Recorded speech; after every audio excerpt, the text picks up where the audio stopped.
justement, quel est le lien entre les valeurs communistes et le péché d'impureté d'Asmodée? Je ne sais pas s'il y a un lien, mais je me disais, étant donné que Cyril en a parlé dans son ouvrage, sûrement, il y a un fil rouge que un fil rouge, c'est le cas de le dire, oui. Oui, c'est ça. Puis, est-ce que l'abandon de toute morale catholique au profit de cette idéologie faussement égalitaire, est-ce que l'abandon de toute morale serait responsable de, justement, cet assentiment-là d'une majorité de gens, je dirais, à l'époque, à cette fausse idéologie-là? L'égalité, tout ça, on le voit encore aujourd'hui, certainement, mais... Oui, bah c'est sûr que quand on chasse Dieu, le diable s'installe à la place. Il n'y a pas de place qui reste vide. Hein.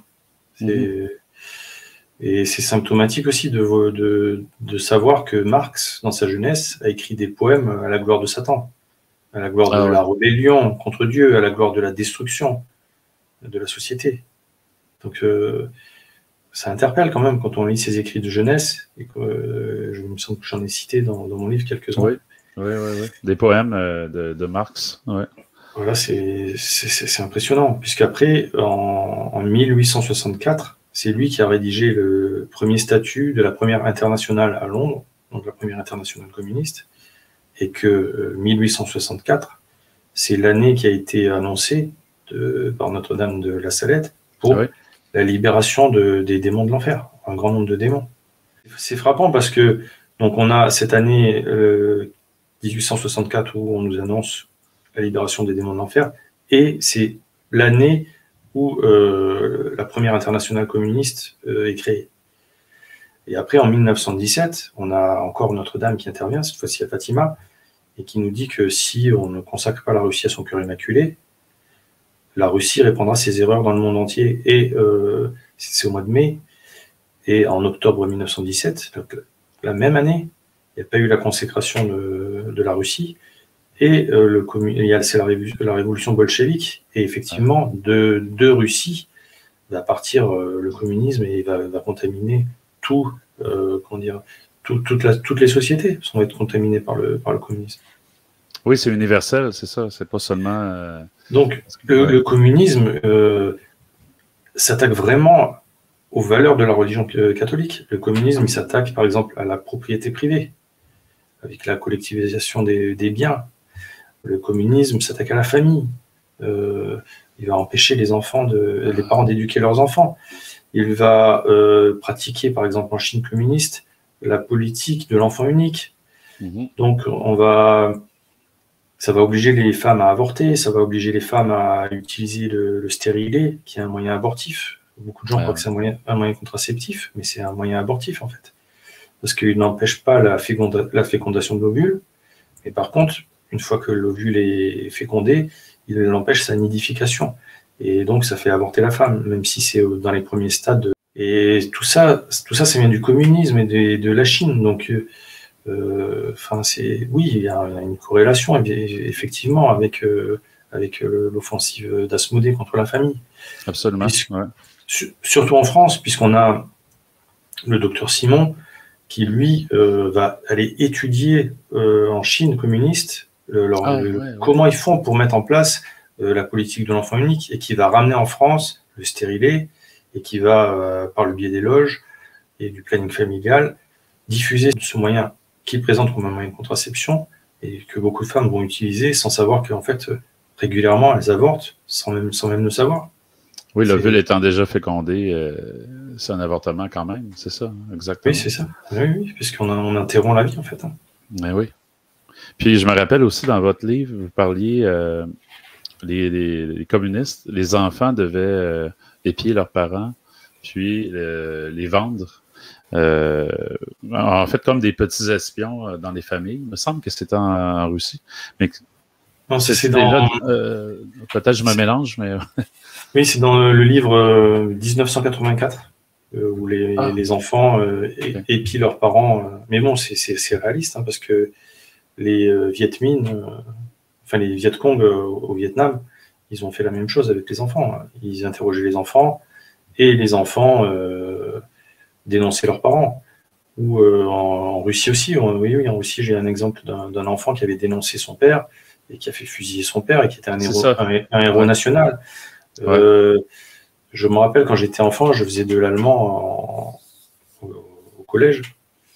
Et notre prof d'allemand nous racontait comment ça se passait en Europe de l'Est, parce qu'à l'époque, il y avait le mur de Berlin, donc il y avait l'Allemagne de l'Ouest et l'Allemagne de l'Est. Et les instits questionnaient les enfants pour savoir ce que les parents regardaient à la télé, pour savoir s'ils ne regardaient pas les programmes de l'Ouest. Ah, Donc vraiment, oui, wow. ils utilisent les familles, les enfants pour espionner les parents. Ça, c'est dans l'ADN communiste. Et quel beau moyen pour eux de détruire la famille, de briser le lien Voilà. de confiance entre les enfants et les parents. Voilà, si les parents doivent se méfier de ce qu'ils disent à leurs enfants, il faut toujours faire attention à ce que les petites oreilles traînent pas quand on parle de certains sujets, parce que ça peut, ils sont pas forcément aptes à comprendre, et puis ça peut des fois leur faire peur, selon ce dont on parle. Mais de là à se méfier de ce qu'on dit à ses enfants, parce qu'on risque d'être arrêté par la police, la Stasi, Il y a une marge quand même. Ouais, c'est il y a ça. une marge. Ouais, absolument. Merci. Je vois vraiment le lien là, qui est flagrant, finalement, avec le communisme puis ces valeurs-là. Mais le communisme s'attaque aux valeurs catholiques. Hein. C'est vraiment l'ennemi des valeurs catholiques. Oui, c'est ça. Puis qui a commuté en mondialisme, mais en fait, c'est encore l'essence communiste qui est là actuellement, mais qui est, je ne sais pas si je peux dire ça comme ça, mais modelé ou projeté différemment. Et puis quand on étudie la révolution russe, vraiment, quand on étudie vraiment, pas ce qu'on nous apprend à l'école, il faut voir les financiers. Qui étaient les financiers de la révolution russe, quoi.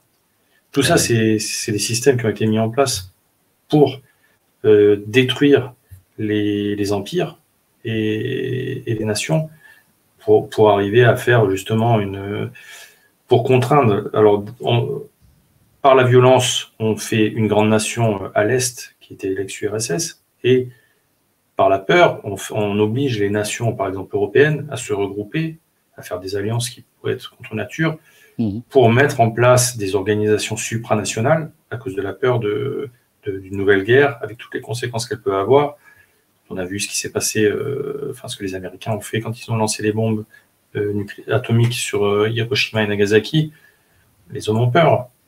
Et donc, on va se servir de cette peur du spectre de la guerre pour mettre en place des institutions, des administrations supranationales qui vont finalement prendre les décisions à la place des États. Et petit à petit, les États vont perdre de leur pouvoir parce qu'ils vont être tributaires de ce que décident ces instances supranationales. Un peu comme, je ne l'aborderai pas là-dedans, mais un peu avec le COVID, avec la pandémie. C'était au niveau mondial, on faisait peur, puis là, ça devait être appliqué partout. Hein. Oui, mais par exemple, en France, si on parle du Covid, les décisions, quel vaccin va être pris, c'est décidé par l'Europe. C'est même pas la France qui décide.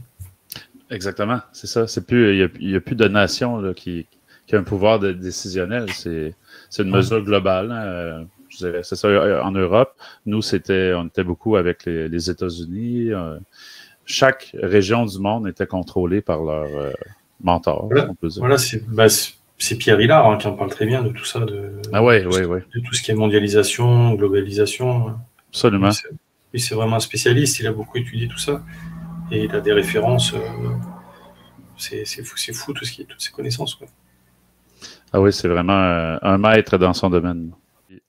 Par rapport, parce que là, on parle d'un aspect extérieur qui est très visible, mais est-ce que vous pouvez nous donner quelques exemples de l'infiltration communiste soviétique à l'intérieur même de l'Église catholique?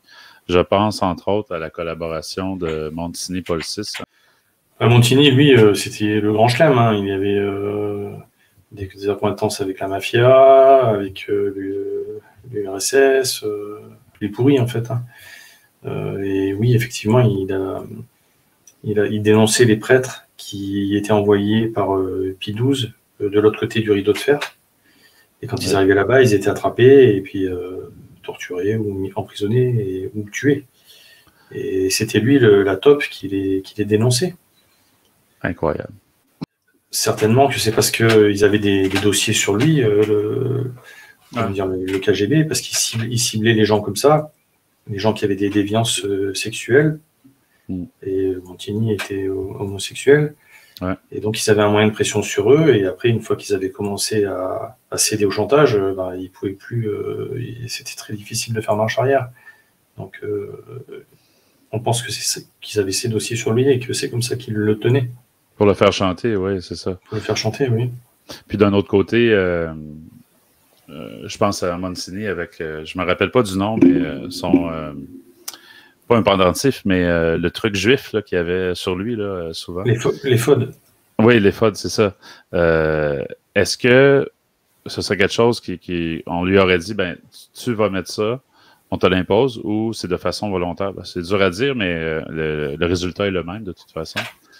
De toute façon, il y a une symbolique. Hein. C'est-à-dire, c'est plus le successeur de Saint-Pierre, c'est le successeur de Caïphe. Oui, on en était à la synagogue, on n'est plus à l'église. Voilà, puisque depuis Caïphe, le grand prêtre n'a pas porté ce pendentif. Ça annonce bien quelque chose.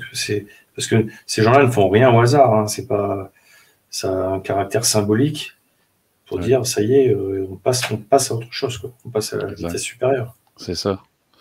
Incroyable, parce que moi, les premières fois que j'ai entendu parler, que j'ai lu sur Mancini, qui était une taupe pour l'URSS, puis à cause de lui, hein, peu importe les raisons sous-jacentes, mais suite à son action, des prêtres pouvaient aller jusqu'à être exécutés, à mourir, à cause de sa trahison. Je trouvais ça terrible. Je me demandais si c'était exagéré, mais j'ai compris que non. C'était vraiment... puis là, ça, c'est les choses qu'on sait, parce qu'évidemment, on n'a pas possession de tout ce qui a pu arriver à l'époque, mais... Au jugement dernier, on va en apprendre de belles, je pense. Oui, c'est ça. Ça va être le jugement général, ça va être la révélation de tout ce qui s'est passé, de toutes les conséquences que ça a eu. Ouais. Ça va être un mauvais moment à passer.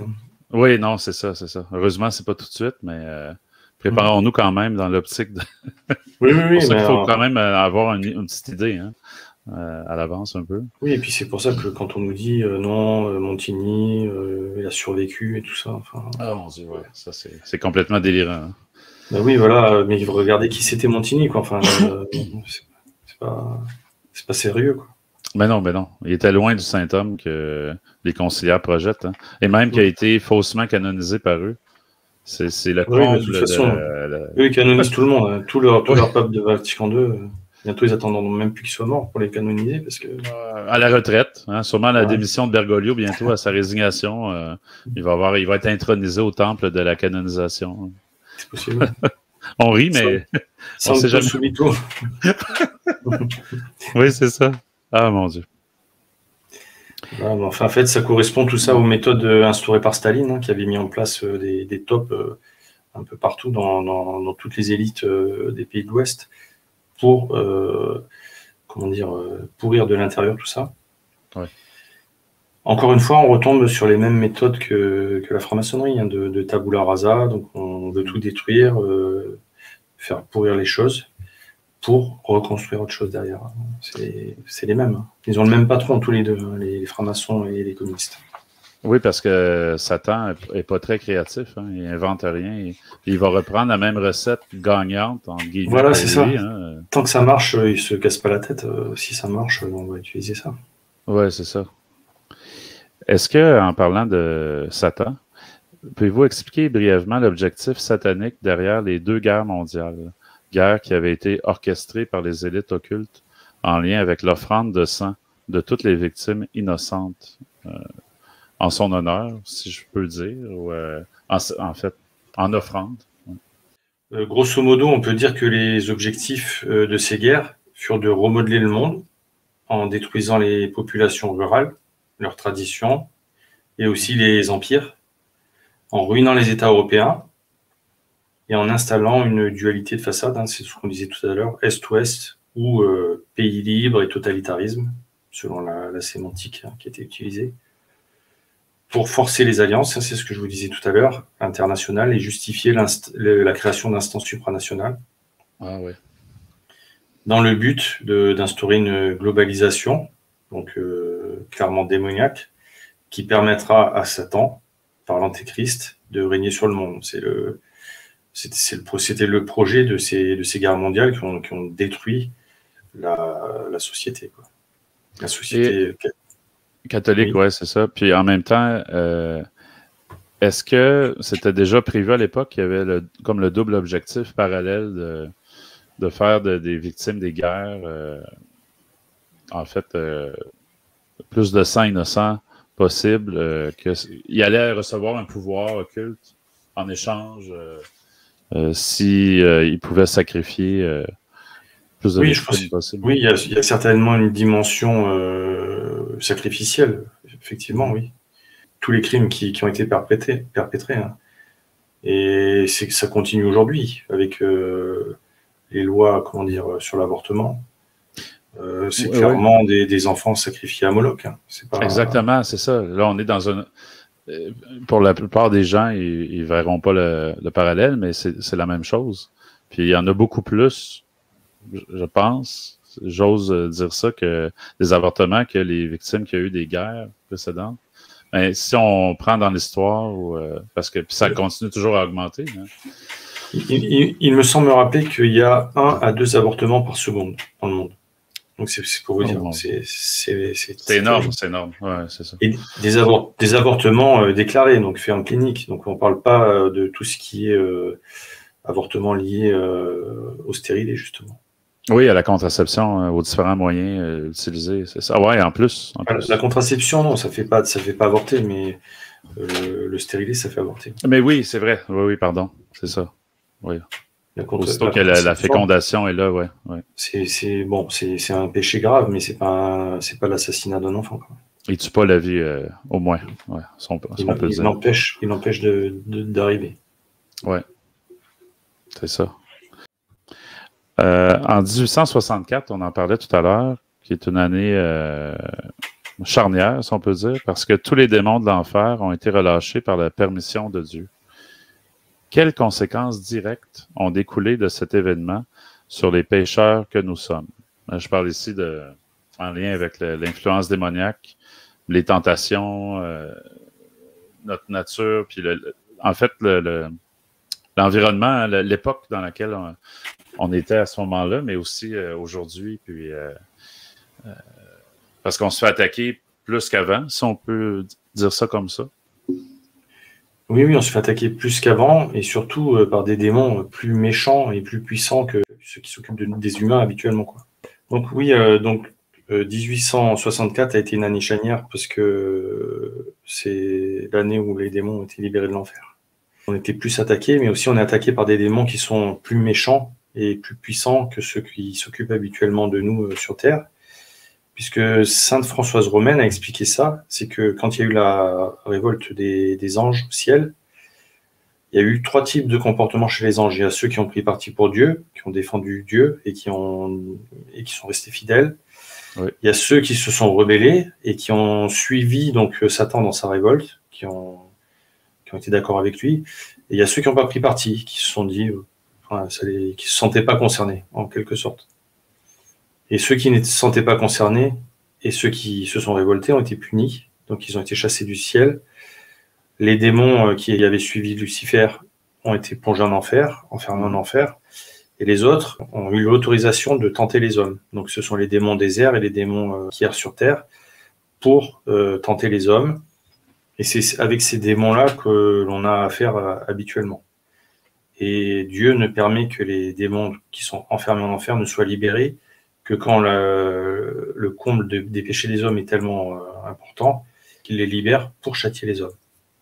Donc leur volonté de faire le mal est plus grande parce que à l'origine, c'est ceux qui se sont rebellés avec Lucifer, qui étaient complices de plein gré. Hein. Ils sont plus mauvais en fait. Ce sont les plus mauvais, ils sont plus méchants, plus forts, et donc ils ont encore plus une capacité de nous nuire. Ce qu'il faut comprendre, c'est que cette libération, ça veut bien dire que l'humanité subit un châtiment. Et le communisme fait partie de ce châtiment, avec toute l'idéologie communiste qui va être répandue partout sur la Terre, l'athéisme, la lutte contre l'Église, la lutte contre la propriété privée, la lutte contre la famille. Tout ça, c'est un châtiment qui nous a été mérité parce que les hommes n'écoutaient pas les enseignements pontificaux. À chaque fois qu'il y a eu des nouveaux problèmes, des nouvelles hérésies qui sont arrivées, les papes ont donné les solutions pour lutter contre Oui, absolument. Contre ce mal. Comme vous l'avez bien expliqué dans votre premier livre, D'une église à l'autre, je me souviens, avec Boniface VIII et Philippe le Bel à l'époque. Ça a été le début de cette dégénérescence-là, hein, d'obéissance au pape. Voilà, de désobéissance et de dire non, on n'a pas à l'écouter, on peut faire ce qu'on veut. Et ça a été de plus en plus. Par exemple, quand la franc-maçonnerie s'est déclarée, quand l'Église a commencé à comprendre de quoi il s'agissait, c'était très tôt, hein. En 1730 et quelques, la franc-maçonnerie a été condamnée par le pape, qui avait vu clair, qui avait vu le danger que ça représentait pour les États.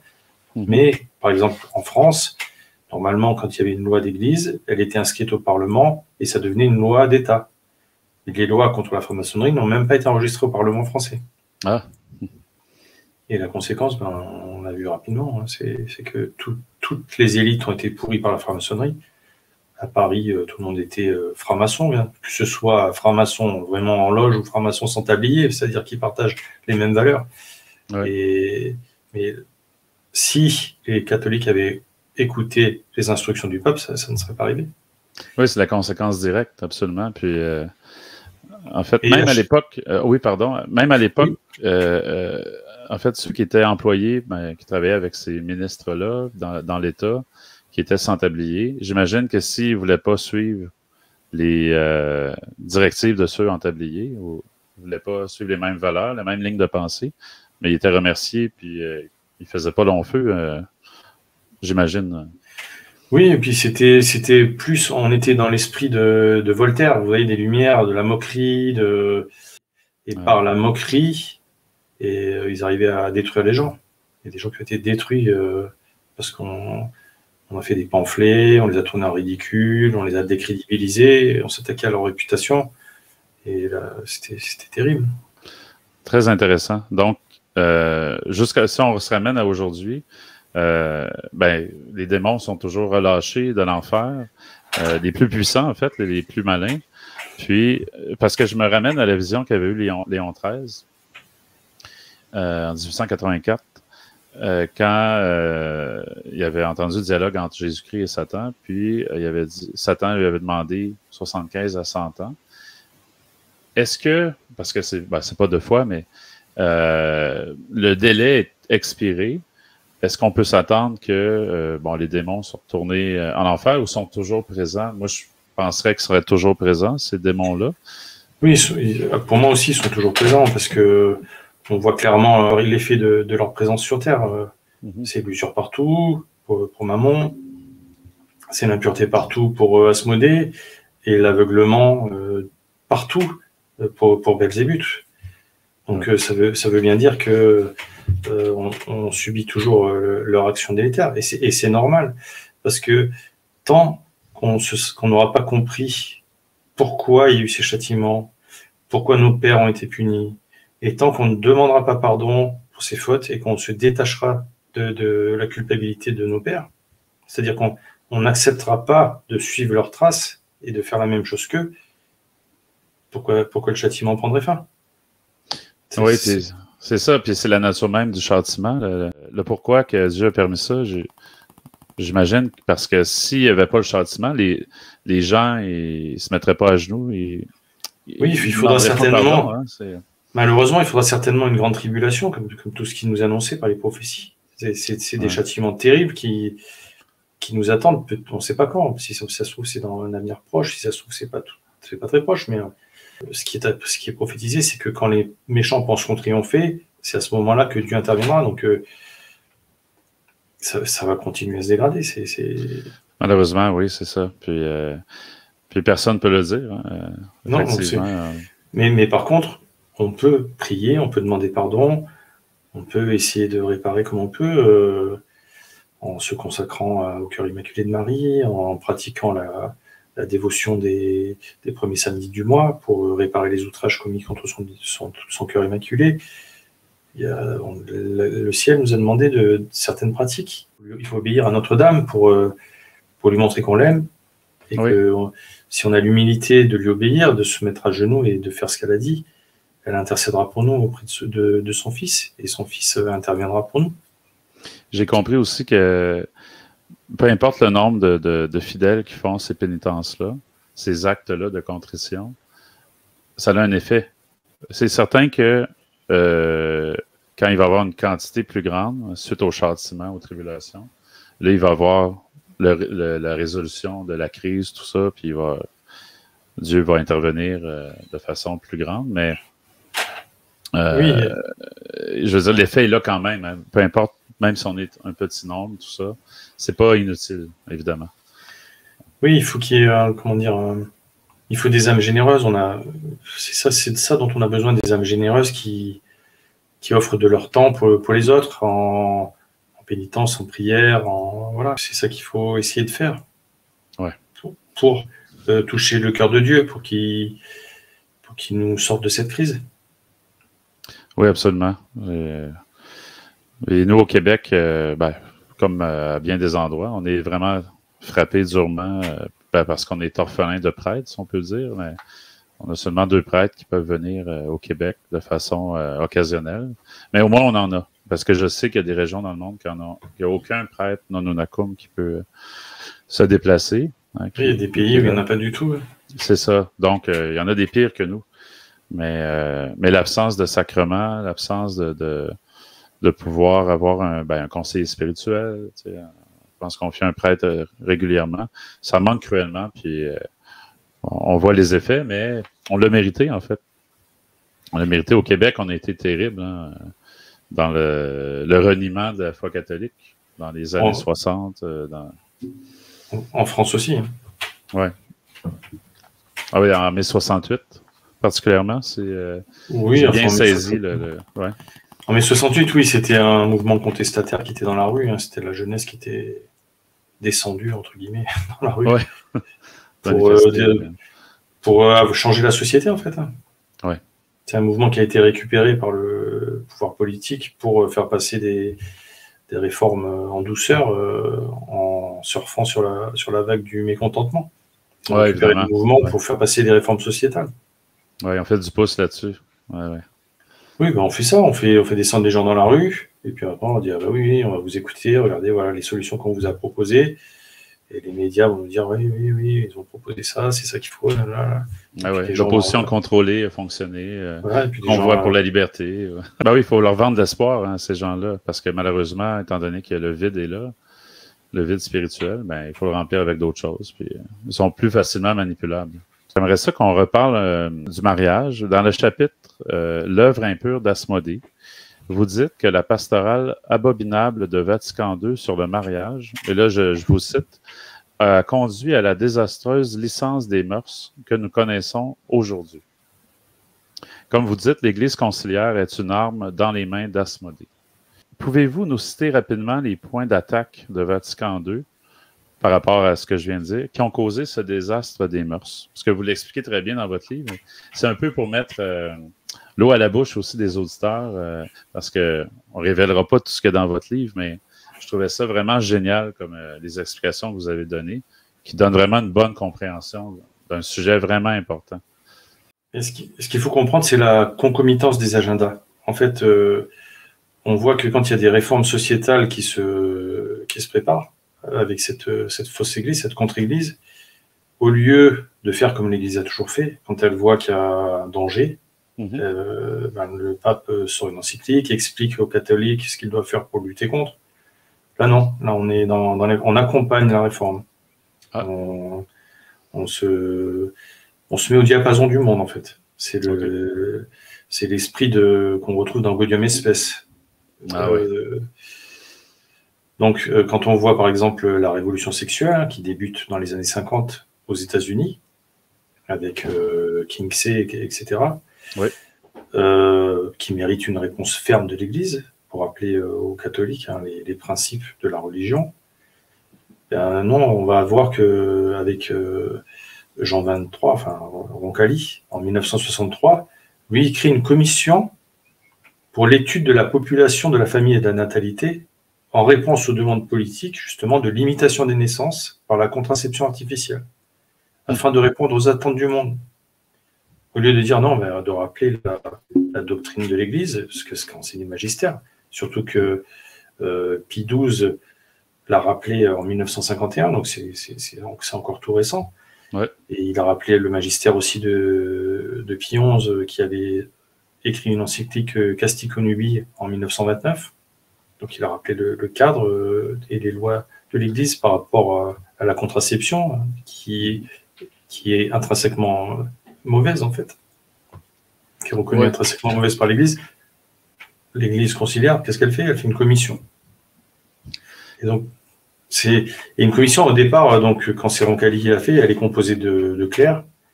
Et les 3 premières sessions de cette commission sont hostiles à la contraception artificielle, ce qui est normal, c'est la doctrine catholique, donc là, il n'y a rien d'extraordinaire. Ben, pas de surprise, ouais.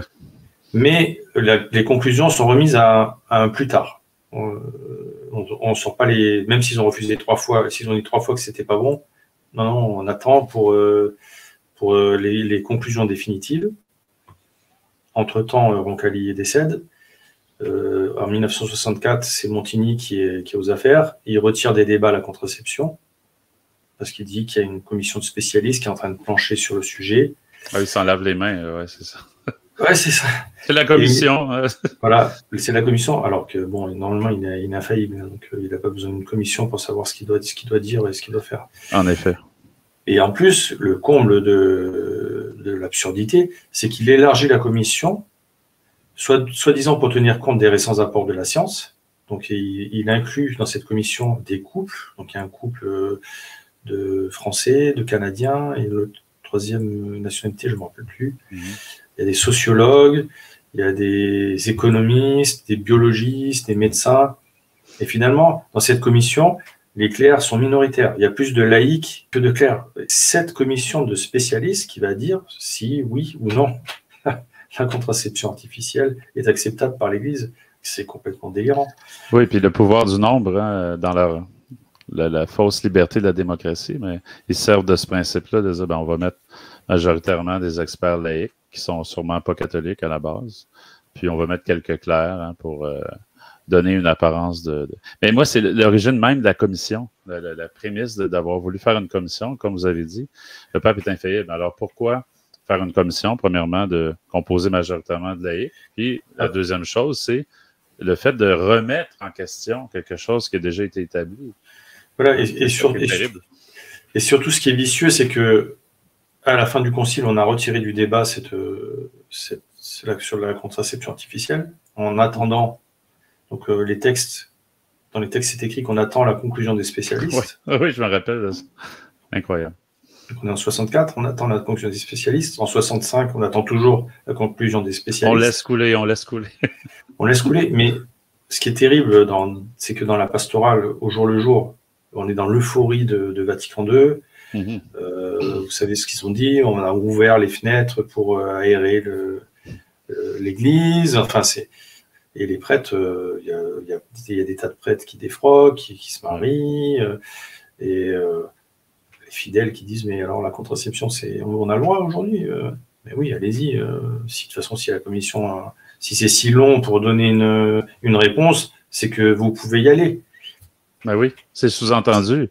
Ben oui, laisse aller, c'est de la politique. Et si la réponse était claire et tranchée, ça serait déjà ils auraient dit clairement ce qu'il fallait faire.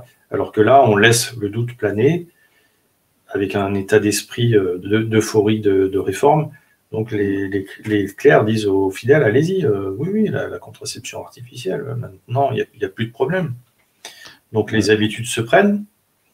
Et coïncidence étrange, pour la France par exemple, donc en 1965, le docteur Pierre Simon crée la première loge qui est dédiée au planning familial. Donc, les loges, pendant le même temps, elles sont déchaînées pour donner de l'information aux gens, pour leur dire comment faire pour prendre de la contraception. Et en 1967, il y a la loi Neuwirth en France qui autorise la contraception en France. Donc, ce n'est plus un délit, on peut...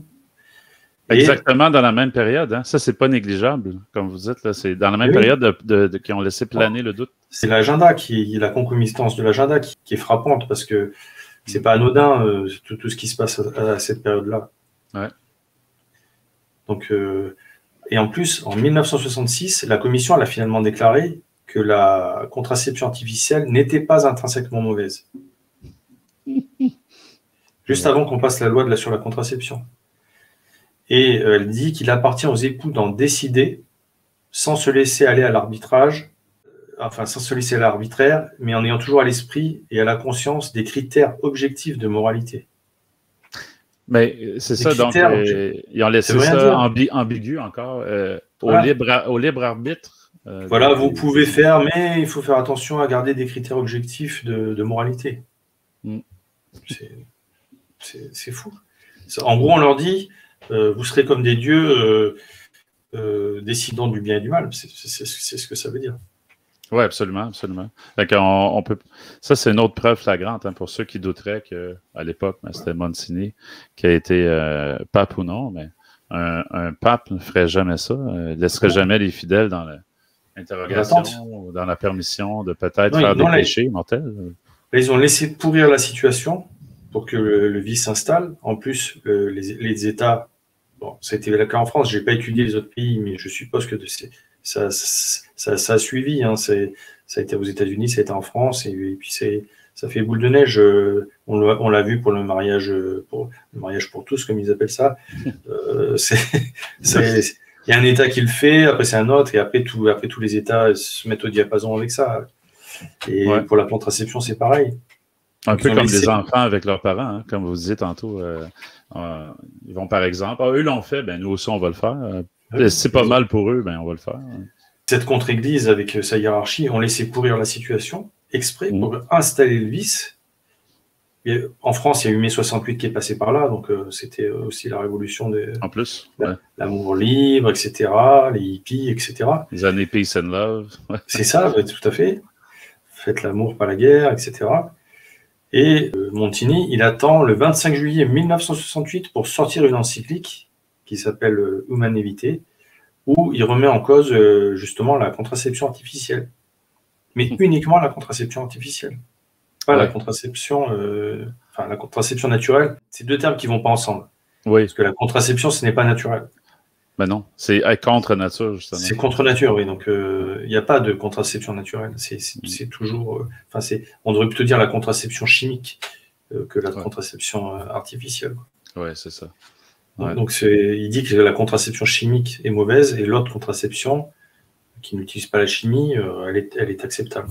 Soi-disant, il reprend les enseignements de Pie XII, mais c'est des mensonges. C'est pas du tout ce que Pie XII a dit. Pie XII, il a accordé des dispenses, mais qui sont très cadrées et il faut remplir beaucoup de conditions pour avoir le droit de bénéficier de ces dispenses. Oui, puis puis j'ai compris, parce que j'ai réfléchi au cadre qu'avait donné Pie XII, puis Pie XII ou Pie XI, pardon? Pie XII. Pie XII, oui, c'est ça. Puis c'est vraiment pas la majorité des gens. Là, c'est très peu de gens. C'est très cadré là-dedans, tu sais, ouais. Parce qu'il y a des conditions médicales, économiques, eugéniques. Enfin, il y a la quatrième, je ne me rappelle plus. Enfin, il y a 4 conditions. C'est vraiment une minorité de gens qui passent dans cette catégorie. Les autres sont soumis à la loi qui a toujours été la loi de l'Église. C'est ça, donc Monsini a sauté à pieds joints sur l'occasion de dire je vais reprendre cette citation-là de Pie XII. Puis je dis voilà, lui il avait déjà ouvert la voie. Oui, donc moi j'ouvre la porte un peu plus large, mais c'est pas moi qui j'invente rien. Hein. C'est un peu ça son prétexte.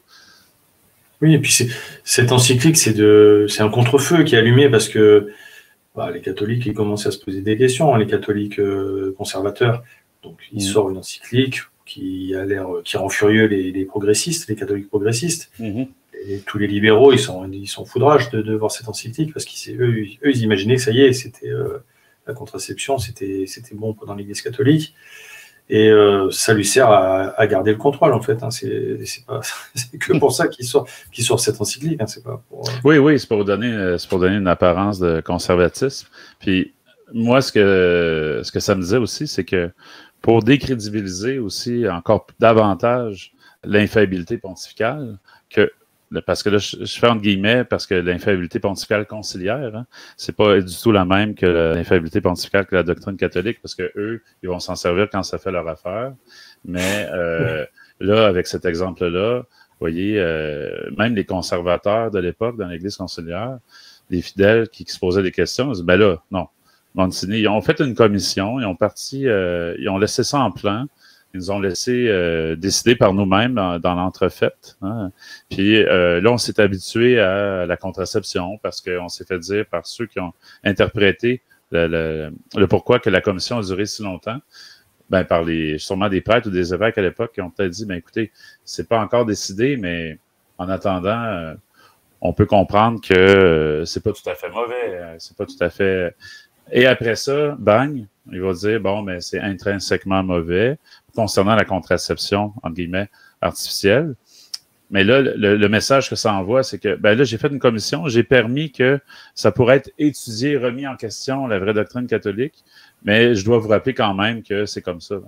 Je suis convaincu que, en même temps qu'il y a eu la révolution sexuelle, ben en France, il y a eu mai 68, au Québec, la révolution tranquille, que beaucoup de catholiques à l'époque ont décroché. Ils ont dit non.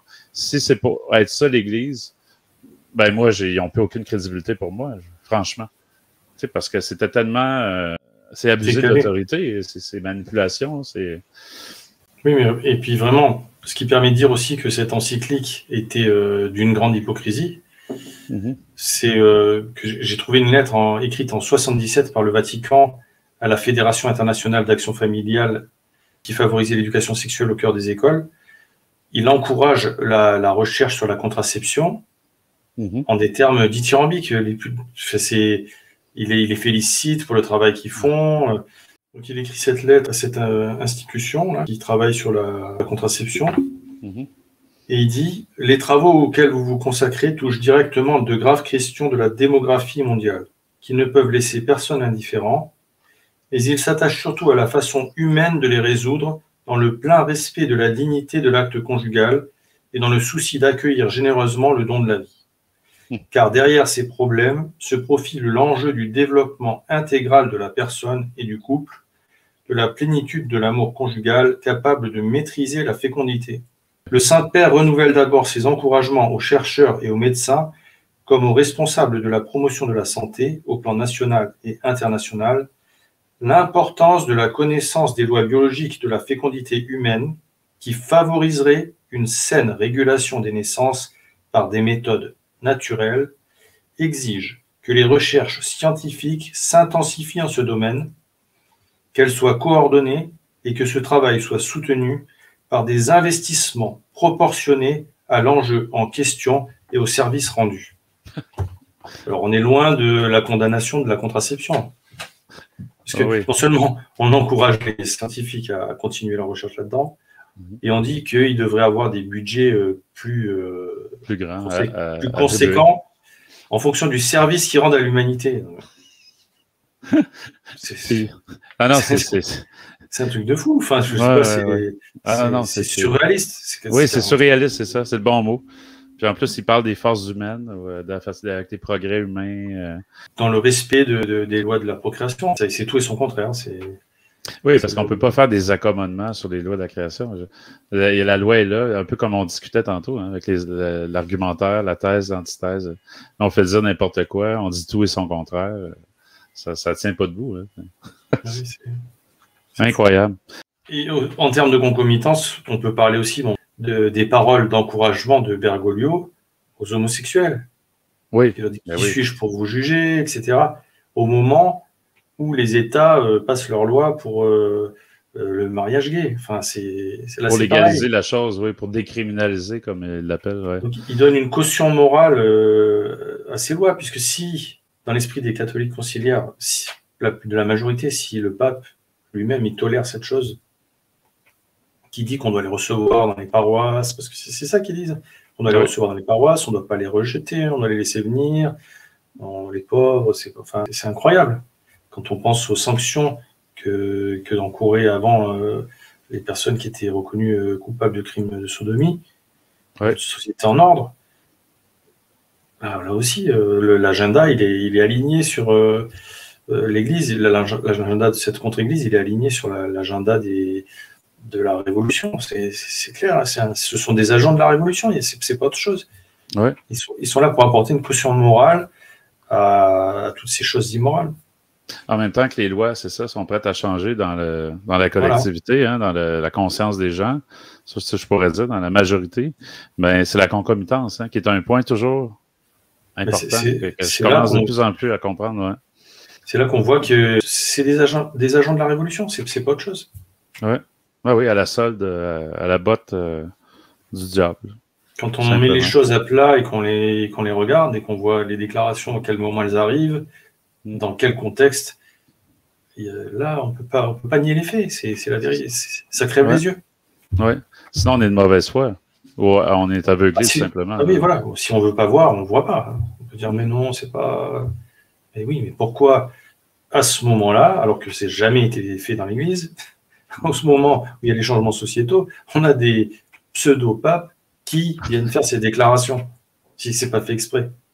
Oui. Comment ça se fait qu'il y ait une coïncidence une fois, d'accord, mais autant de coïncidences, c'est pas normal, c'est pas possible. Puis par rapport à ça, rapidement, l'année passée, Bergoglio a fait une entrevue avec Disney, avec des jeunes, puis il se faisait poser toutes sortes de questions sur le fait d'être inclusif, LGBTQ+, etc. Puis lui, il disait, moi, je ne peux pas les exclure de l'Église, je dois les accueillir, tout ça. C'est jamais une condamnation, c'est jamais...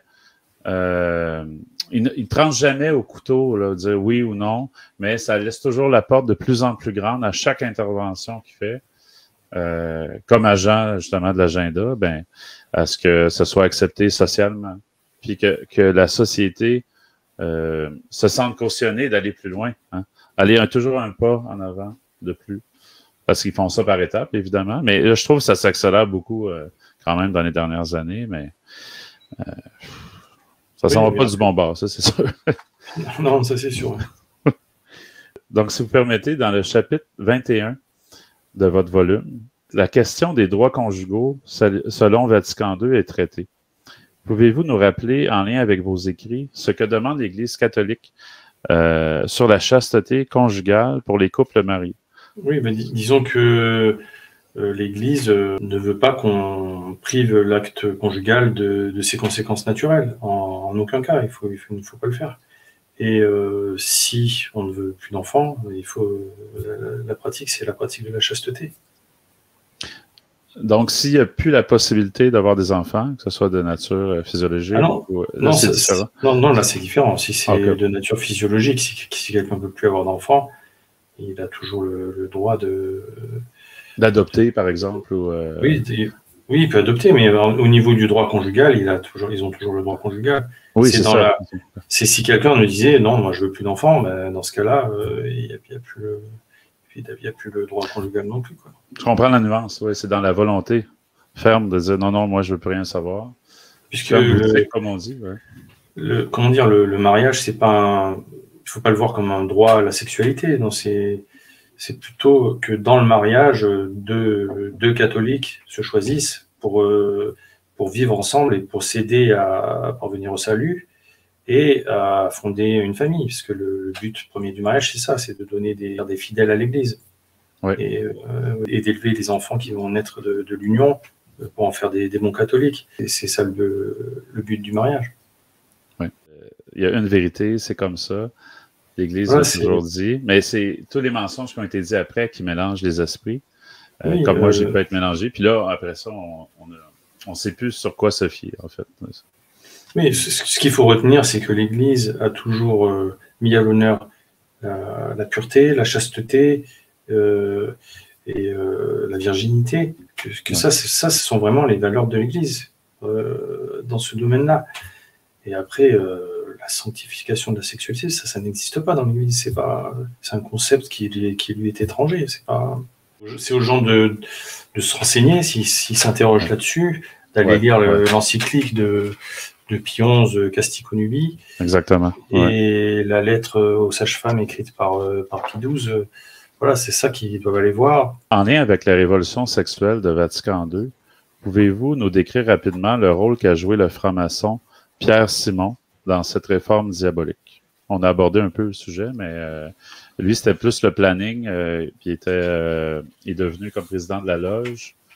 Puis c'était à l'époque que vous avez parlé tantôt, hein, la concomitance d'agenda, tout ça. Alors Pierre Simon, oui, donc il était franc-maçon. Donc il est devenu grand maître de la Grande Loge de France. Et il était médecin aussi, je pense qu'il était gynécologue, si ma mémoire est exacte.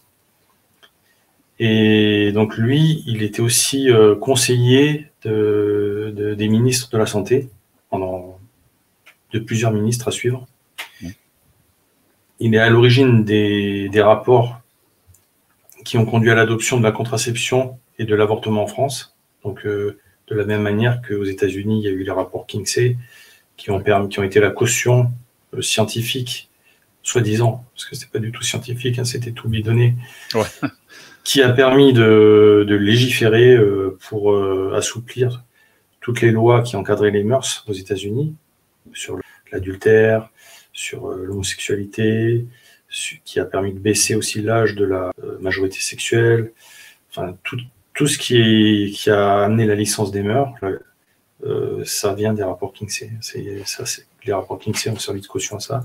En France, on a eu le docteur Simon, qui lui a fait des rapports pour dire, par exemple, qu'il y avait 1 million de femmes en France qui avortaient tous les ans. Enfin, c'est des chiffres délirants, dans des conditions dangereuses pour elles, et qu'il fallait absolument faire quelque chose. Il a été la caution scientifique qui a permis d'aboutir à ces lois. C'est un homme de l'ombre, en fait, hein, qui écrivait en loge les lois et qui après les donnait au ministre et qui faisait voter ces lois à l'Assemblée. Donc, il gonflait les chiffres, c'est ça, je comprends? Parce qu'il oui, c'est vrai. Mais comment il peut savoir qu'il y a 1 million de femmes qui font des avortements clandestins en France? Enfin, c'est déjà... c'était illégal à l'époque. Vous n'allez pas dire oui, si... non, c'était estimé à 10 fois moins, à 100 000, quelque chose comme ça, quoi. Ah ouais, je comprends. Il ne peut pas avoir de recensement officiel parce que justement, c'était interdit puis c'était tabou. Donc, c'était prétentieux d'amener un chiffre comme ça qui était... 1 million de femmes sur une population, aujourd'hui en France, je crois qu'on est 66 millions, donc à l'époque on était moins, mettons qu'on était 50 millions, c'est énorme. Ouais, c'est plus qu'énorme, oui, tout à fait. C'est énorme, surtout si on considère les enfants, les femmes qui ovulent plus, les femmes fécondables, ça représente pas toute la population féminine en plus, quoi. Ben non, c'est ça. On n'est plus dans 50 millions, mais on est... Non, on n'est plus dans 50 millions. Déjà, il y a moitié d'hommes, donc on est dans 25 millions. Et sur ces 25 millions, il y a toutes les femmes qui ne peuvent pas encore enfanter. En période, ouais, c'est ça. Ou qui ne peuvent plus enfanter. Et les femmes aussi qui sont mères de famille, qui ne veulent pas avorter. Enfin, c'est un chiffre... Donc, on parlerait de plus qu'un 1 sur 20. On parlerait de peut-être 1 sur 15, 1 sur 18. Voilà, c'est ça. C'est impossible. C'est des chiffres qui sont étonnants. Oui, pouvons dire ça, ouais. Donc après, il a participé activement aussi à la diffusion de l'information sur la contraception en France. Il est à l'origine de la première loge dédiée à cela. Il a importé le stérilet de Chine. Et il a aussi œuvré à l'établissement de l'éducation sexuelle à l'école. Ah, OK. Il était participant. Voilà, c'est un des premiers en France qui a mis ça au goût du jour. OK. Donc, il était vraiment très actif dans tout ce qui était perversion des mœurs. Ah oui, tout à fait. Et en plus de tout ça, il prônait l'eugénisme et l'élimination des enfants qui étaient nés anormaux. Il allait même, dans ses écrits, jusqu'à prôner une redéfinition du statut d'homme qu'il déniait à ces enfants nés handicapés, quoi. Lui, il voulait qu'on les élimine à la naissance. OK. Il était aussi catégorique que ça par rapport à... Oui, okay. C'est inquiétant parce que souvent ce qu'ils font dans les loges, ça met du temps à mûrir, mais ça finit par aboutir, quoi. Et il a aussi créé en 1980 une association pour le droit à mourir dans la dignité. Donc, c'est-à-dire, ça veut dire le suicide assisté médicalement, quoi. Oui, exactement. Ça fait qu'ils s'en disent des choses terribles, hein, dans les loges. Puis ça, c'est des choses qui finissent par aboutir parce que j'imagine qu'ils ont un débat d'idées il y en a qui voudraient aller plus loin, d'autres... Voilà, c'est ça, mais ils sont obligés. C'est la tactique de la révolution, hein. C'est 3 pas en avant, 2 pas en arrière, 3 pas en avant, 2 pas en arrière, on avance, on recule, mais finalement on avance petit à petit pour atteindre son objectif. Oui, c'est ça. Il y en a qui voudraient aller plus vite, mais ils ont un plan à respecter, hein, comme on dit. C'est ça, mais il faut être sûr que quand on avance, on ne peut plus reculer après. Ah, OK. Donc on avance un peu plus que ce qu'on devait, mais l'objectif qui était visé, il est atteint. On fait mine de reculer en disant oui, bon, on va pas si loin, ça vous avez raison, on n'y va pas. Mais par contre, on a gagné du terrain. Et on gagne comme ça du terrain petit à petit. Oui, parce qu'on franchit d'autres caps entre-temps, que les gens ne voient pas nécessairement. Mais... Puis en plus, Pierre Simon l'avait bien fait remarquer, ça fait penser à Simon Pierre. Mais lui avait un rôle, Pierre Simon, carrément à l'inverse de ce que pouvait faire Simon Pierre. Hein. Oui, et la cerise sur le gâteau, concernant ce Pierre Simon, c'est qu'il a été l'interlocuteur de Monseigneur Pétzéril au début des années 70 lors d'un rapprochement entre la franc-maçonnerie et l'Église conciliaire. Donc ils se sont rencontrés, ils ont discuté, et le discours qui est issu de cette rencontre, il est hallucinant. On parle des valeurs noachides, j'en parle dans mon livre. Oui, tout à fait. C'est impressionnant qu'ils aient choisi cet homme-là quand on voit son curriculum vitae pour entamer un dialogue avec leur contre-église. Parce que normalement, on ne choisit pas quelqu'un qui a ce pédigré si on veut se rapprocher d'une association, parce que c'est vraiment les valeurs inverses de celles de l'Église. Oui, puis ils peuvent pas arguer qu'il n'était pas au courant de son pedigree. C'est impossible. Non, c'est impossible. À l'époque. Donc, c'est fait l'apôtre, Pierre Simon, du rapprochement entre la franc-maçonnerie, un rapprochement supplémentaire entre la franc-maçonnerie puis l'Église dite officielle à l'époque. Oui, c'est ça. Là, c'était officiel. C'était une rencontre organisée par le Vatican dans une loge. Enfin, c'est pas quelque chose d'anodin. Oui, c'est ça. En plus, dans une loge, hein, le Monseigneur en question. Le Monseigneur était reçu dans la loge. Ça dépasse l'entendement quand même. Quand on pense que les francs-maçons étaient excommuniés ipso facto, puis aussitôt que c'était public, puis... Oui, toutes les sentences qui sont tombées sur la franc-maçonnerie. Mais oui. Et les ennemis qui sont de l'Église, c'est les ennemis déclarés. On parle de la synagogue de Satan, des soldats de Satan. Enfin, c'est les voyants, c'est comme ça qu'ils parlent d'eux. Hein, c'est pas... Puis de voir que justement il y a eu un rapprochement pour un dialogue, c'est incompréhensible. Ça révèle toute l'essence diabolique. Mais oui, pour ça.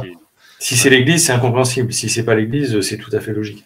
Ah ben oui. S'ils sont là pour détruire l'Église, comme c'est le cas, oui, c'est très logique. Ouais. Incroyable. Vous citez dans le chapitre 20 que le démon se sert en effet des hommes pour utiliser les lois de la physique, de la chimie, de la biologie. Il leur donne accès à une connaissance approfondie des mécanismes qui régissent la création pour qu'ils les utilisent à des fins perverses. Pouvez-vous nous expliquer comment les hommes finissent par appeler bien ce qui est mal et mal ce qui est bien? Là, je ratisse large, mais en fait, ma sous-question, c'est comment on peut en arriver là que par rapport à jouer à Dieu, hein, finalement, parce qu'il utilise les lois de la biologie, de la chimie, de la physique. On le voit avec la contraception artificielle, mais on le voit aussi avec les cellules souches. Il y a toutes sortes de... Puis là, avant, c'était vu comme un mal, mais maintenant, on appelle ça comme un bien. C'est l'inversion totale des choses qui fait que les intelligences sont à l'envers et on ne comprend plus que ça offense Dieu de toucher à ses lois. Et en parallèle, Satan... Son rêve, c'est de remplacer Dieu, de prendre sa place. Donc, il va tout faire pour tout contrôler sur Terre. Le moment où il y a une procréation, le moment de la mort des hommes. Si on suit les projets des eugénistes, c'est-à-dire qu'il y aura des gens qui auront besoin d'un permis pour procréer. Voilà. Qui va donner ce permis? Qui va donner ce permis? L'État, j'imagine, c'est ça. L'État ou l'intelligence artificielle, c'est-à-dire on va rentrer des données dans un ordinateur pour dire voilà, moi mon QI c'est ça, j'ai tel revenu, mon épouse c'est ça, est-ce qu'on est compatible? Oui, non, donc pas le droit de faire un enfant, ça peut aller jusque là. Puisqu'on nous dit qu'on est trop nombreux, que clairement ils veulent aller vers la réduction des naissances. Oui, puis ça rejoint aussi une race pure, un peu comme le nazisme avec Hitler aussi. C'est toujours cette volonté-là de réduire la population de un, mais en fait, de purifier, puis de restreindre ça le plus possible pour avoir leur propre semblable, plus facilement Oui. contrôlable, puis bon, avec leur...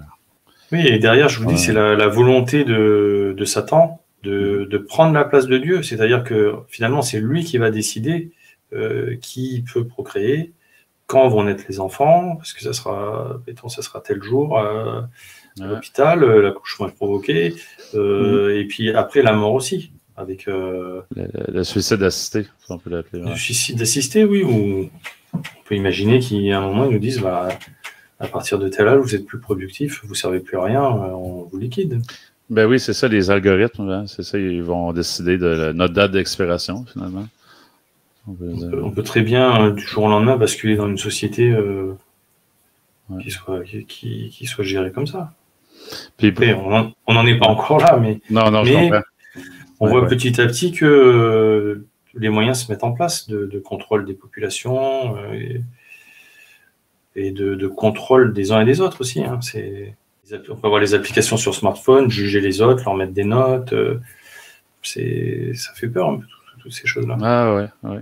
Mais c'est ça, puis plus Dieu est retiré de la civilisation, de la société, puisqu'on peut pas être appelé une civilisation, étant donné que c'est plus une civilisation chrétienne, hein, c'est les temps modernes, mais moins Dieu est présent, plus l'homme est réceptif à recevoir des moyens artificiels qui remplacent Dieu, d'accepter de dire, ah oui, on va jouer avec la vie, Par exemple aussi, il y a une chose qui est très intéressante, c'est qu'on a collecté les semences de plantes de toutes les plantes du monde et on les a mis en Norvège dans un bunker pour garder ça, patrimoine. Mais pourquoi? Alors que dans le même temps, c'est l'inverse qu'on a fait. On a fait des lois pour que les gens puissent pas utiliser des semences eux-mêmes de plantes et qu'ils soient obligés de mettre tous les mêmes semences dans les mêmes grandes cultures, qui en général sont des hybrides, qui ne peuvent même pas se reproduire. Oui, c'est ça. Ça serait quoi l'intérêt de faire ça si c'était pas pour jouer à Dieu, encore une fois? C'est d'utiliser les ressources de la création pour les redistribuer à leur guise. Hein, oui, alors que ça marche pas. Alors que ça marche pas, puisque la création était bien faite. Chaque pays avait, par exemple, en Bretagne, on avait nos pommes, en Normandie, il y avait les autres pommiers. Enfin, selon les régions, partout, il y avait des micros, des espèces endémiques à chaque endroit qui étaient adaptées au climat. Ouais. Et là, on nous a dit non, on vire tout ça et puis on met à la place la même chose dans tous les pays ou des monocultures dans des pays du tiers-monde. On leur a fait faire du coton ou je ne sais quoi. Et ça a été la ruine de ces paysans. Oui, absolument. Quel est le processus sociétal instauré par la République qui a permis l'acceptation de valeurs aussi perverses et l'instauration de lois qui les soutiennent? On en a déjà parlé, mais... Oui, c'est ça, c'est la récupération de pratiques et d'idéologies minoritaires pour les rendre majoritaires, en fait. En utilisant, par exemple, quand il y a un mouvement social, une colère sociale, cette colère sociale, en la récupérant pour faire passer des réformes sociétales en douceur. Comme si c'était le peuple qui avait demandé en prétendant qu'on répond à la demande du peuple, quoi. Ah ouais, c'est ça. La supercherie par excellence, la démocratie. C'est un processus dont parle aussi le grand maître Simon. Il conseillait à un gouvernement de l'utiliser. Ils appellent ça le processus de récupération. Très intéressant. Parce que quand on regarde le phénomène sociétal avec cette loupe-là, ça devient clair. Tu sais, parce que sinon, on se dit, pourquoi que les gens auraient accepté ça? C'est impossible. Ça se fait avec leur assentiment, si on peut dire. Voilà. On leur fait croire. Et on arrive à faire changer les mœurs et à faire adopter à la majorité des comportements qu'elle trouvait au départ inappropriés ou même carrément mauvais. Absolument. Merci beaucoup pour d'avoir revisité votre ouvrage avec moi aujourd'hui. J'aimerais clôturer notre entretien en ouvrant la porte sur votre prochain ouvrage qui va terminer la série de livres intitulée « La chute de sable ». Il me semble que j'ai vu dans la fin d'un de vos ouvrages, j'ai cru voir pénitence, pénitence, pénitence. Puis là, je ne sais pas si ça avait un lien avec votre dernier livre. Normalement, ce sera le titre du prochain. Ouais. Et pour ceux qui sont curieux, ils peuvent aller sur ma chaîne YouTube. Il y a déjà des extraits qui sont dans la playlist qui s'appelle Pénitence, Pénitence, Pénitence. OK. Donc, ce sera la conclusion. Ouais. Donc là, je vais m'attarder plus sur la religion syncrétiste qui est déjà en train de se mettre en place, gentiment, sans brusquer les consciences, en les habituant petit à petit à ce concept impie. Et parce que je pense que le noachisme servira à l'antéchrist qui utilisera cette fausse religion qui a deux niveaux. Donc un peuple de prêtres qui a la loi mosaïque qui doit suivre la loi mosaïque et qui est là pour enseigner les autres peuples. Ouais. Donc c'est ce que Karol Wojtyla, alias Jean-Paul II, appelait nos frères aînés dans la foi. Et le reste de l'humanité, eux, qui peuvent bien croire à ce qu'ils veulent, du moment qu'ils respectent les lois de Noachim, et qui servent le peuple de prêtres. Donc, d'après les pères de l'Église, ce peuple de prêtres reconnaîtra l'Antéchrist comme Messie. Et donc, je vais m'attarder sur ce thème, parce que je pense que c'est vers là qu'on va. Ouais. Je ne sais pas, je pense que ça sera arrêté avant, mais ça servira de répétition générale pour le moment où vraiment il y a l'Antéchrist qui va venir. Ce qui n'a pas fonctionné, et les catholiques des derniers temps vont avoir affaire à un démon qui sera guéri et qui tirera les enseignements de ses erreurs, si Dieu le permet. Parce que les péchés des hommes de cette époque arriveront pareil à un tel degré de péché que Dieu permettra que Satan mette en place ce projet-là. Rendu là, oui. Oui, c'est ça, parce que c'est dans l'optique que là, on est à la fin du 5e âge de l'Église, comme vous l'avez bien expliqué, et que, comme vous dites au début de votre réponse, c'est que ça va être arrêté, sûrement, parce que on n'est pas encore rendu là, mais ça va être comme une répétition générale, si on peut dire, et ça va être reproduit, puis là, ça va être vraiment la fin. Ouais. Et donc, dans mon dernier tome, je présenterai aussi certaines prophéties que je croiserai avec certaines exégèses de l'Apocalypse pour essayer de démontrer pourquoi nous sommes dans une période charnière entre deux âges de l'Église. Oui. Donc la fin de l'Église de Sardes, qui va déboucher sur un autre âge d'une autre Église. Dans mon premier tome, d'une Église à l'autre, j'avais développé ce thème sur le passage de l'église de Thyatire à l'église de Sardes. C'était toute la problématique de ce premier tome. Oui, absolument. Avec l'apostasie lors de l'église de Sardes qui s'est installée petit à petit. Quoi.